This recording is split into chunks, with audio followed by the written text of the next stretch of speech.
નમસ્કાર વિદ્યાર્થી મિત્રો। આ અગાઉના વિડીયોમાં આપણે હિસાબી પદ્ધતિના પ્રથમ 15 પારિભાષિક શબ્દોનો આપણે અભ્યાસ કરી ચૂક્યા છીએ। આજે આપણે 16મો પારિભાષિક શબ્દ આવકો એ જોઈએ। ધંધા દ્વારા કરવામાં આવેલ વ્યવહારના પરિણામ સ્વરૂપે જ્યારે નાણાં મળે તેને આવક કહેવામાં આવે છે।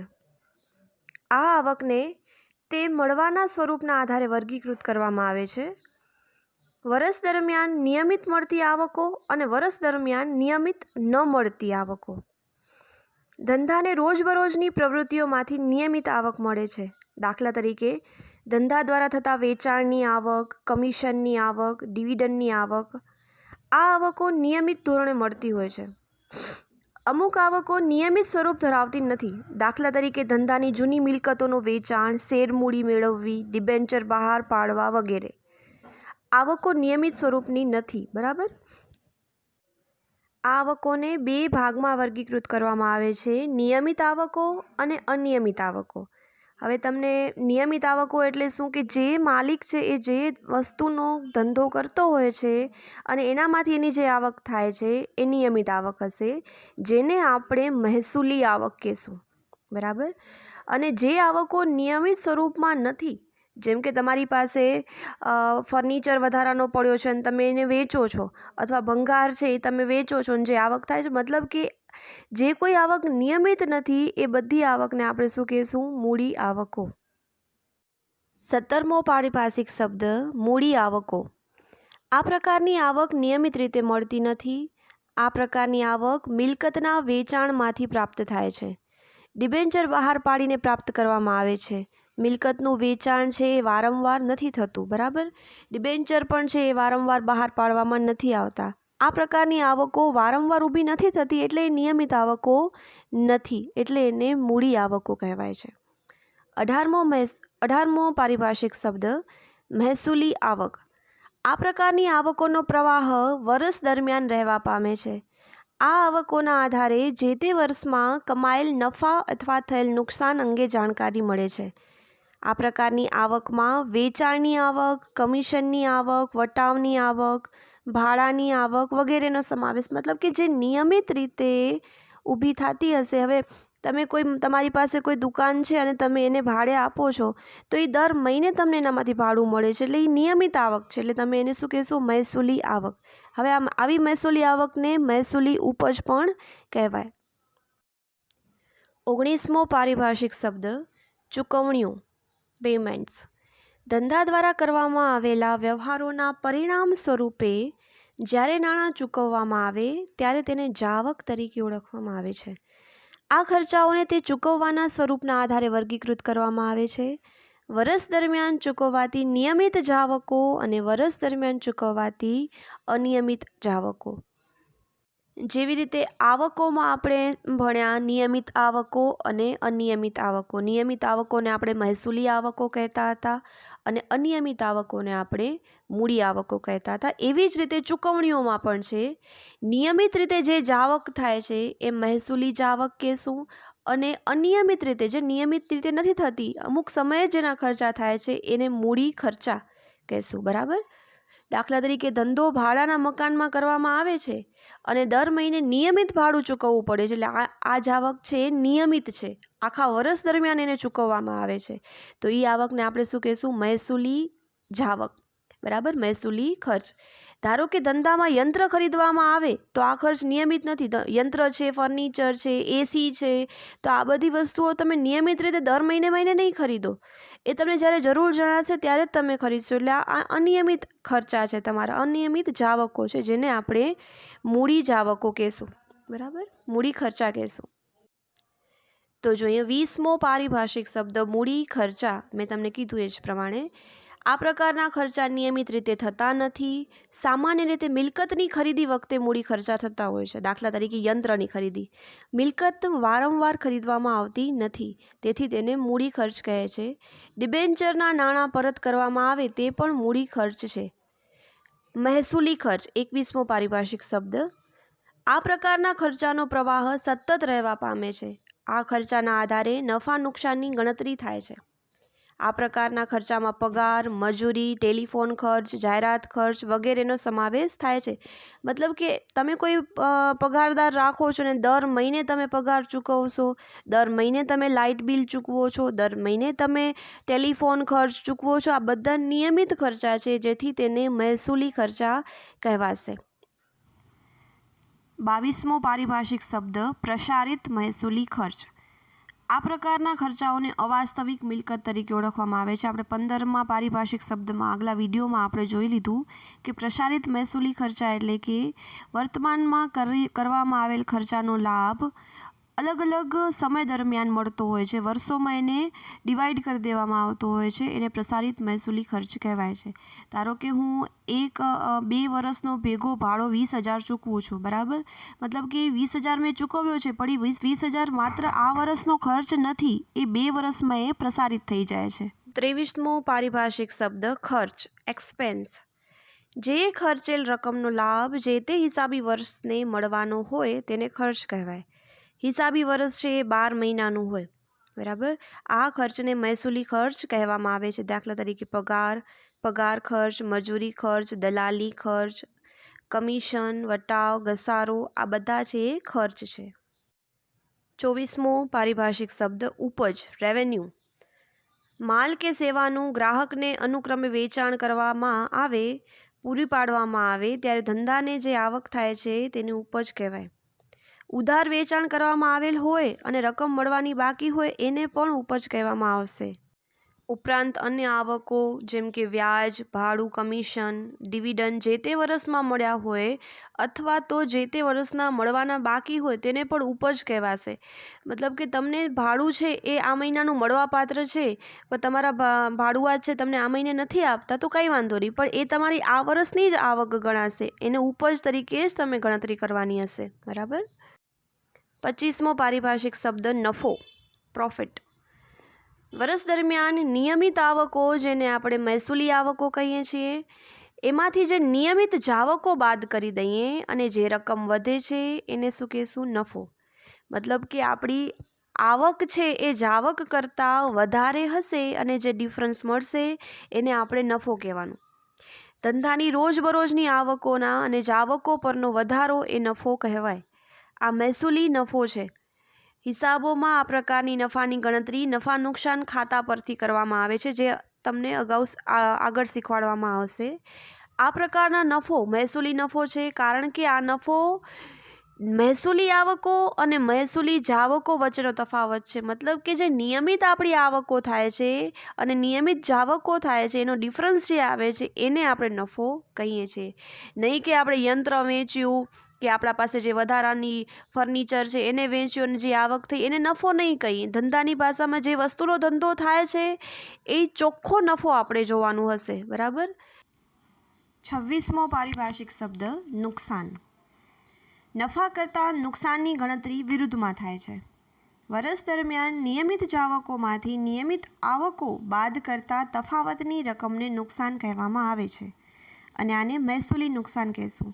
મતલબ કે આપણી આવકો કરતાં જાવકો વધારે હશે તો એને નુકસાન કહેવાશે, એ આપણી લોસ કહેવાશે. ધંધાની અંદર હંમેશા આપણી આવકો વધારે થવી જોઈએ જાવકો કરતાં. ખર્ચ કરતાં આપણી આવક વધારે હશે તો એ નફો હશે, અને આવકો કરતાં જો આપણા ખર્ચ વધારે થશે તો એને શું કહેવાશે? નુકસાન. નુકસાનના અન્ય પ્રકારના કોઈ પણ પ્રકારની પ્રવૃત્તિ કર્યા વગર પણ નુકસાન ઉદ્ભવે છે તેની પણ હિસાબી ચોપડામાં નોંધ કરવામાં આવે. મતલબ કે કોઈ પણ ધંધો છે એની અંદર આગ લાગવાથી માલ બળી જાય છે, માલની કિંમત 5,000ની હોય તો આ નુકસાન 5,000નું કહેવાય, બરાબર. માલ ચોરાઈ જાય, રસ્તામાં કોઈ અકસ્માત થાય છે, વરસાદમાં માલ પલળી જાય છે, તો આ બધું છે એને પણ નુકસાન જ કહેવાય. કોઈ મિલકતને અકસ્માત થાય તો આ બનાવ પણ નુકસાન તરીકે ગણવામાં આવે છે. કોઈ મિલકતનું ચોપડે કિંમત કરતાં ઓછી કિંમતે વેચાણ કરવાથી જે રકમ ઓછી મળે છે તેને પણ નુકસાન કહેવાશે. મતલબ હું 8,000નો માલ 7,000માં વેચીશ તો એ 1,000 રૂપિયાની મને ખોટ જ ગઈ, 1,000 રૂપિયાની મને નુકસાની જ ગઈ કહેવાશે, બરાબર. 27મો પારિભાષિક શબ્દ છે લાભ.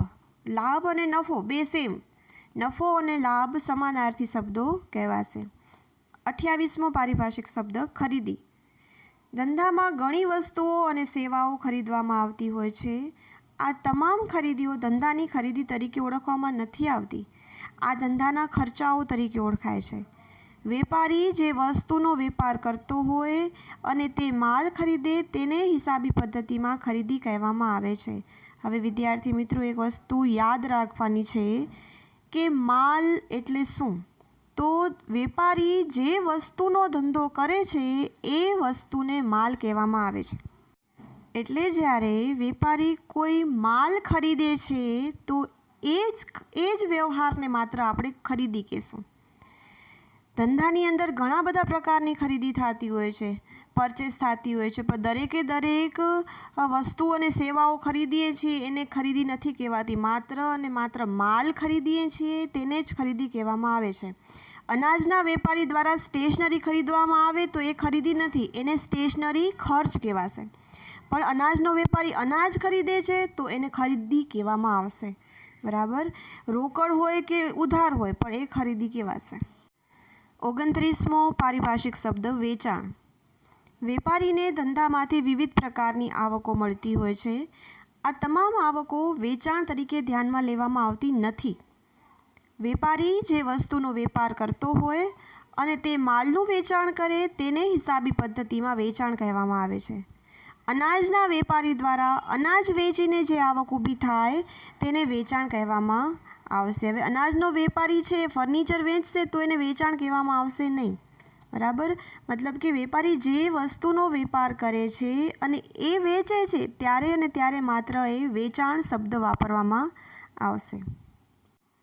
30મો પારિભાષિક શબ્દ માલનો સ્ટોક.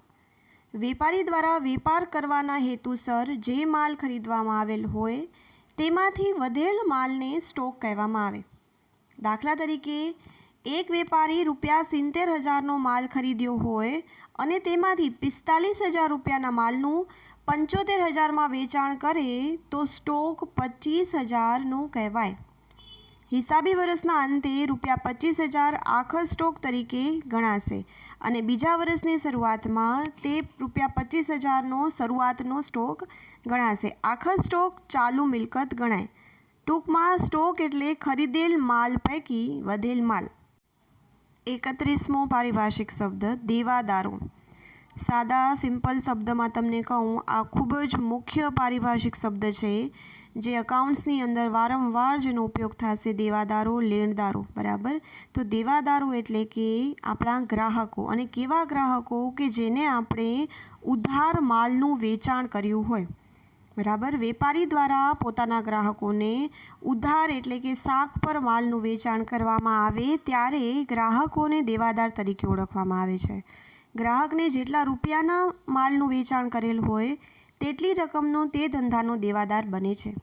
દેવાદારોને ચાલુ મિલકત ગણવામાં આવે છે. 32મો પારિભાષિક શબ્દ લેણી હુંડી. Bills receivables. લેણી હુંડી એક લેખિત દસ્તાવેજ છે જેમાં બે પક્ષકારો હોય છે, હુંડી લખનાર અને હુંડી સ્વીકારનાર. જેમાં હુંડી લખનાર ભવિષ્યની નિર્ધારિત તારીખે ચોક્કસ રકમ મેળવવાનો અધિકાર ધારણ કરે છે એટલે તેનું લેણું બને છે. હુંડી લખનાર માટે હુંડી લેણી હુંડી ગણાય. આ માટે લેખિત દસ્તાવેજમાં હુંડી સ્વીકારનારના નિર્ધારિત સમયે નિર્ધારિત રકમ હુંડી લખનારને ચૂકવશે તેની લેખિત જવાબદારી સ્વીકારે છે. લેણી હુંડીમાં હુંડી લખનારને પાક્યા તારીખે હુંડીમાં લખેલ રકમ હુંડી સ્વીકારનાર ચૂકવે છે. સામાન્ય રીતે લેણી હુંડી દેવાદારોમાંથી ઉદ્ભવે છે. સગવડી હુંડીઓ પણ વ્યવહારમાં પ્રચલિત છે. બરાબર? દેવાદારો જેને આપણે ઉધાર વેચાણ કર્યું હશે, વેપારી છે એ દેવાદારોને લેણી હુંડી લખીને કહેશે કે ભાઈ તમને આનો સ્વીકાર કરવાનો છે. હવે હુંડીમાં શું લખ્યું હશે? તો હુંડીમાં એક લેખિત દસ્તાવેજ છે કે જેમાં લખ્યું હશે કે ભાઈ તને મને આટલા નાણાં આટલા સમયમાં ચૂકવવાના. અને દેવાદારો છે, ઉધાર જેને વેચાણ કર્યું છે એ ગ્રાહકો એને સ્વીકારશે અને એ પણ એમની સંમતિ આપશે કે હું તમને નિશ્ચિત સમયમાં નિશ્ચિત રકમ ચૂકવી આપીશ. ત્યાર પછીનો 33મો પારિભાષિક શબ્દ છે લેણું. વેપારી દ્વારા ધંધાના વ્યવહારોના કારણે અન્ય વ્યક્તિ કે વ્યક્તિઓ પાસેથી કોઈ રકમ ભવિષ્યમાં મેળવવાની બાકી હોય તેને લેણાં તરીકે ઓળખવામાં આવે છે. દેવાદારો અને લેણી હુંડીની રકમનો લેણામાં સમાવેશ કરવામાં આવે છે. અન્ય લેણામાં કમિશન મળવાનું બાકી, ભાડું મળવાનું બાકી, વ્યાજ મળવાનું બાકી, અગાઉથી ચૂકવેલ ખર્ચાઓ વગેરેનો સમાવેશ કરવામાં આવે છે. આ તમામ પ્રકારના લેણાં ચાલુ મિલકત ગણાય. લેણાં લાંબા ગાળાના પણ હોય છે, જેમાં લોન, ધિરાણ વગેરેનો સમાવેશ થાય છે. લેણું એટલે કે આપણા ઉપર કોઈ રૂપિયા માંગે છે એને આપણે લેણું કહેશું. પછી એ ટૂંકા ગાળાના હોય કે લાંબા ગાળાના. 34મો પારિભાષિક શબ્દ લેણદારો. જેમ વેપારી ઉધાર માલનું વેચાણ કરે છે તેમ ઉધાર માલની ખરીદી પણ કરે છે. જે વ્યક્તિ પાસેથી ઉધાર માલ ખરીદવામાં આવે તે વ્યક્તિ ધંધાનો લેણદાર બને છે. વેપારી પાસેથી જેટલા રૂપિયાના માલની ઉધાર ખરીદી કરેલ હોય તેટલી રકમ માટે તે વ્યક્તિ ધંધાનો લેણદાર બને છે. લેણદારોને ચાલુ જવાબદારી તરીકે ગણવામાં આવે છે. હવે દેવાદારો અને લેણદારો. દેવાદારો એટલે કે ગ્રાહક, જેને આપણે ઉધાર માલનું વેચાણ કરીએ છીએ, બરાબર. હવે આ માલ છે એ વેપારી કોઈક પાસેથી ખરીદતો પણ હશે, તો એ ઉધાર માલની જ્યારે ખરીદી કરે છે ત્યારે તે પક્ષકાર લેણદાર બનશે, બરાબર. 35મો પારિભાષિક શબ્દ દેવી હુંડી. દેવી હુંડી એ લેખિત દસ્તાવેજ છે જેમાં બે પક્ષકારો હોય છે, હુંડી લખનાર અને હુંડી સ્વીકારનાર. જેમાં હુંડી સ્વીકારનાર ભવિષ્યની નિર્ધારિત તારીખે ચોક્કસ રકમ ચૂકવવાની જવાબદારી સ્વીકારે છે, એટલે દેવી હુંડી તેનું દેવું બની જાય છે. હુંડી સ્વીકારનાર માટે દેવી હુંડી ગણાય. હવે જેવી રીતે મેં તમને અગાઉ લેણી હુંડી સમજાવ્યું હતું તેવી જ રીતે બીજો શબ્દ છે દેવી હુંડી. બંને વસ્તુ એક છે, બંનેની ડેફિનેશન માત્ર પક્ષકારોમાં ચેન્જ થશે. જેમ કે હું તમને કહું, કોઈ વેપારી છે એ કોઈને ઉધાર માલનું વેચાણ કરે છે તો વેપારી એ રૂપિયા લેવા માટે એને લેણી હુંડી લખશે, તો એ વેપારી માટે એ લેણી હુંડી કહેવાશે, અને જે બીજો પક્ષકાર છે જેને રૂપિયા દેવાના છે એની માટે એ દેવી હુંડી ગણાશે. 36મો પારિભાષિક શબ્દ દેવું. વેપારી દ્વારા ધંધાના વ્યવહારોના કારણે અન્ય વ્યક્તિ કે વ્યક્તિઓને કોઈ રકમ ભવિષ્યમાં ચૂકવવાની હોય તેને દેવા તરીકે ઓળખવામાં આવે છે. લેણદારો અને દેવી હુંડીની રકમનો દેવામાં સમાવેશ કરવામાં આવે છે. ઉપરાંત અન્ય દેવામાં પગાર ચૂકવવાનો બાકી, મજૂરી ચૂકવવાની બાકી, કોઈ ખર્ચ ચૂકવવાનો બાકી, અગાઉથી મળેલ આવકો એને પણ દેવો કહેશું. શું કામ? કેમ કે જેમ આવક આપણે અગાઉ મળી ગઈ છે એ સમયે પહેલાંની આવક છે એટલે ભવિષ્યમાં એને દેવાની બને. અગાઉથી મળેલ આવકો એક પ્રકારનું દેવું અથવા તો એની જવાબદારી ગણી શકાય. ધારો કે હું તમને ઉદાહરણ દઉં કે મને 12 મહિનાનું ભાડું ભેગું મળી ગયું છે, પણ એ ભાડુઆત છે એ 6 મહિના પછી ખાલી કરી દે, તો એ જે બાકીના 6 મહિનાનું ભાડું છે એ મને એને પાછું દેવું પડે, બરાબર. એટલે અગાઉથી જે આવક મળી ગઈ છે એનો સમાવેશ દેવામાં કરવામાં આવે છે. 37મો પારિભાષિક શબ્દ પડતર, કોસ્ટ. કોઈપણ વસ્તુ તૈયાર કરવા માટે અથવા સેવા પૂરી પાડવા માટે જે પણ ખર્ચાઓનો સમાવેશ કરવામાં આવે તે ખર્ચાઓના સરવાળાને પડતર કહેવામાં આવે છે. પડતરમાં સામાન્ય રીતે માલની પડતર, મજૂરીની પડતર, અન્ય પડતરોનો સમાવેશ કરવામાં આવે છે. મેં ધારો કે એક એસી ખરીદ્યો, બરાબર, તો એસીની કિંમત 40,000 છે અને ત્યાંથી અહીંયા લઈ આવવાનો ખર્ચ મને 5,000 રૂપિયા થાય છે, તો એ એસીની મને પડતર થઈ 45,000. મતલબ કે કોઈ પણ વસ્તુ ખરીદીએ છીએ એની પાછળ જે મજૂરી ખર્ચ ચૂકવીએ છીએ, જે પડતર ચૂકવીએ છીએ અન્ય, એ બધી સમાવેશ આપણે શેનામાં કરશું? પડતરમાં. 38મો પારિભાષિક શબ્દ વાઉચર. વાઉચર એ ધંધાકીય વ્યવહારનો લેખિત પુરાવો છે.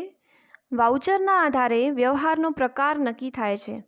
રોકડનો વ્યવહાર છે, શાખનો વ્યવહાર છે, ખરીદીનો વ્યવહાર છે, વેચાણનો વ્યવહાર છે, બેંક સાથેનો વ્યવહાર, ખર્ચનો વ્યવહાર, આવકનો વ્યવહાર, મિલકતનો, દેવાનો વ્યવહાર. વાઉચર એટલે કે એક પ્રકારનો હું તમને કહું કે બિલ, બરાબર. તો એ વાઉચરની અંદર એની વિગત સ્પષ્ટ લખી હશે કે મેં ઉધાર વેચાણ કરું છું તો વેચાણ મેં કયા માલનો કર્યો છે, ઉધાર વેચાણ કર્યો છે, રોકડ વેચાણ કર્યો છે. એટલે વાઉચર છે એક લેખિત દસ્તાવેજ છે, લેખિત પુરાવો છે, બરાબર. 39મો પારિભાષિક શબ્દ વટાવ. વટાવને કહેવાશે ડિસ્કાઉન્ટ. વટાવ શબ્દ માલના ખરીદી અને વેચાણમાંથી ઉદ્ભવે છે. ખરીદ કે વેચાણની રકમમાંથી શરતોને આધીન અમુક રકમ જે બાદ કરી દેવામાં આવે અને ચોખ્ખી રકમ ચૂકવવામાં આવે તેને શું કહેવાશે? વટાવ કહેવાશે. બરાબર. વટાવ છે એ મુખ્ય બે પ્રકારના હોય, વેપારી વટાવ અને રોકડ વટાવ. વેપારી વટાવ એટલે શું? તો વેપારી દ્વારા વેચાણના સમયે કુલ કિંમતમાંથી અમુક ટકા અથવા તો અમુક રકમ જે બાદ કરીને આપવામાં આવે એને વેપારી વટાવ કહેવામાં આવે છે. હવે ખાસ યાદ રાખવાની બાબત કે વેપારી વટાવ અંગેની ચોપડે નોંધ કરવામાં આવતી નથી. બીજી વખત બોલું છું, ભાર દઈને બોલું છું, વેપારી વટાવ અંગેની ચોપડે નોંધ કરવામાં આવતી નથી. ધારો કે ₹10,000નો માલ 2% વેપારી વટાવે વેચ્યો હોય તો 10,000માંથી 2% રકમ એટલે કે ₹200 બાદ કરી એટલે ₹9800, ₹9,800 એનું વેચાણ ચોપડે લખવામાં આવશે. ₹200ની નોંધ ક્યાંય કરવામાં આવશે નહીં.